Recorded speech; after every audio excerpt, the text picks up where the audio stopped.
Pedro Santana Lopes, ex-primeiro-ministro de um governo de coligação, também com o CDS de Paulo Portas, é meu convidado hoje no Jornal da Noite. Muito boa noite, doutor. Uma coligação sem o líder de um dos partidos que fazem essa coligação, faz sentido? Pelo menos de forma bem estruturada e com força? Não sei se... Faz mais sentido com os dois líderes, como é evidente. Sem um deles é mais complicado. Mas nós, neste momento, depois nesta semana alucinante temos esta realidade. O Dr. Paulo Portas bateu com a porta e disse que a decisão era irrevogável, que não voltava. E todos nós, com certeza, ouvimos, eu tenho sentido, nestas horas, quando se fala num possível regresso do Dr. Paulo Portas ao governo, as pessoas reagem algo chocadas. E o senhor como reage?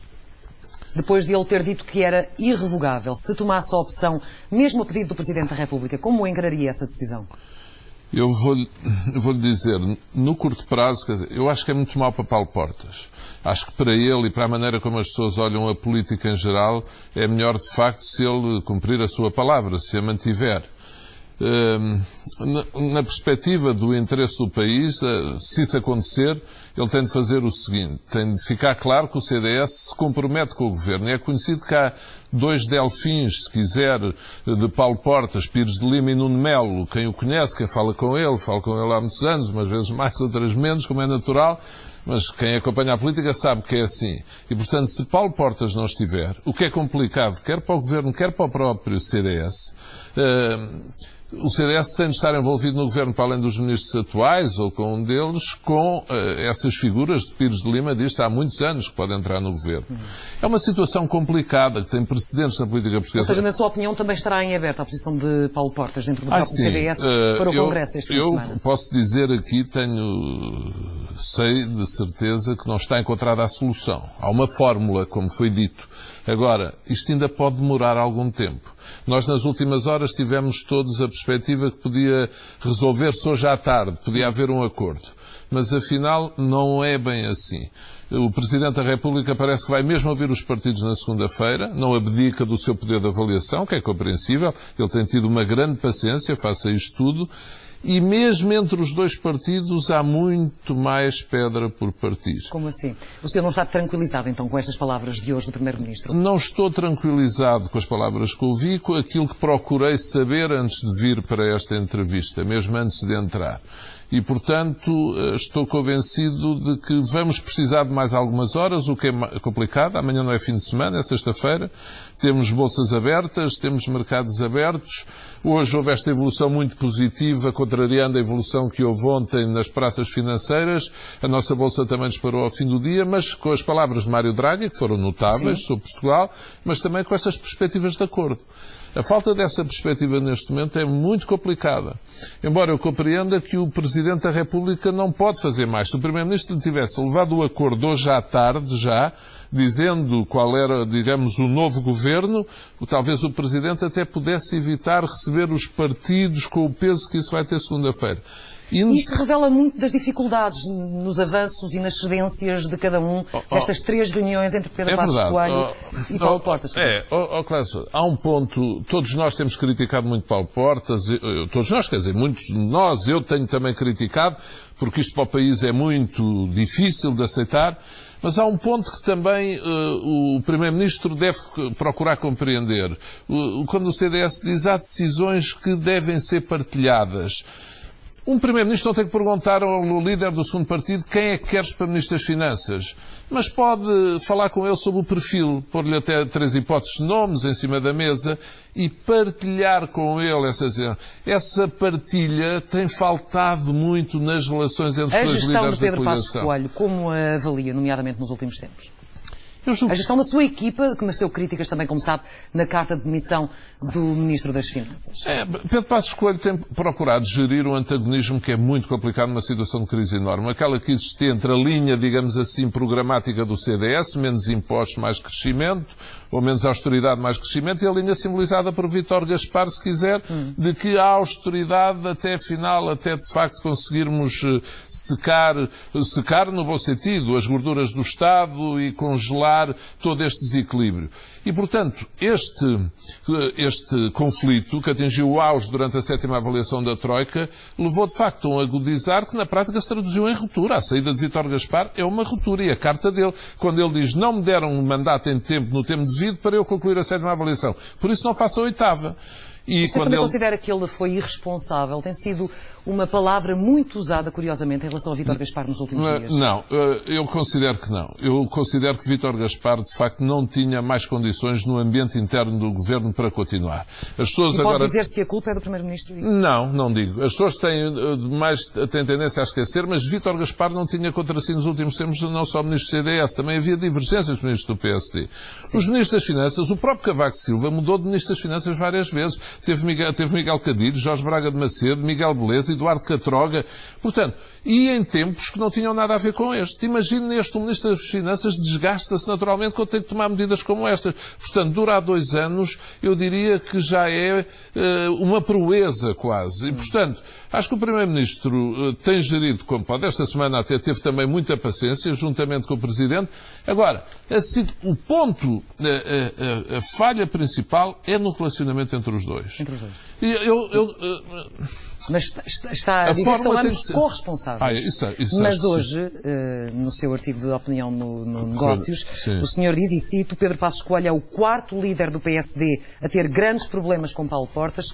Tenho certeza de que não haverá um 5º. Ou seja, o senhor não considera Paulo Portas um homem sério, um homem confiável?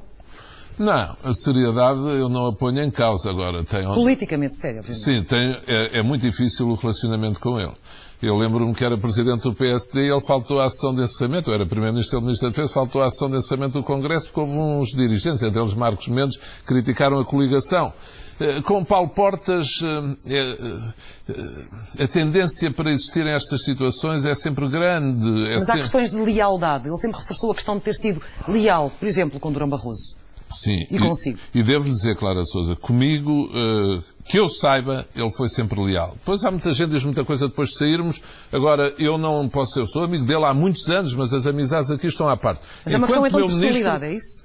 Sim, é uma questão de personalidade. Quer dizer, e Paulo Portas tem uma propensão natural, como é que eu lhe ia dizer, para a análise política, para falar com muita gente, para se envolver com muita gente, para ouvir muita gente. E por vezes esquece aquele que tem que ser o recato nessa matéria, a distância de quem está em funções como a que ele está em relação aos circuitos da informação e contra-informação.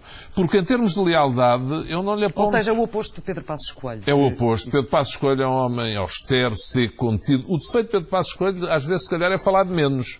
É não partilhar. Paulo Portas partilha muito e conversa muito. E, portanto, daí às vezes Pedro Passos Coelho não sabe nada, de Paulo Portas às vezes pode saber o seu juízo, o seu estado de alma. E conciliar estas duas maneiras de ser é muito difícil, mas Paulo Portas já foi difícil de conciliar. Em termos de feitio, às vezes comigo, com Durão Barroso, lá está, eu acompanhei-se muito perto também, era número 2 do partido na altura, eram feitios muito diferentes, mas a relação funcionou geometricamente, ou seja, mecanicamente, e funcionou bem. Com Marcelo Rebelo de Sousa não funcionou bem. Houve choques, até em algumas coisas, maneiras de ser parecidas. Portanto, Paulo Portas é um caso, mas só há uma coisa que eu acho que lhe deve ser pedido, é para ele pôr um pouco mais a sua maneira de ser de lado e pensar naquilo que os portugueses esperam dele. O senhor acha que ele teve falta de sentido de Estado na linha daquilo que veio dizer o Primeiro-Ministro Pedro Passos Coelho anteontem?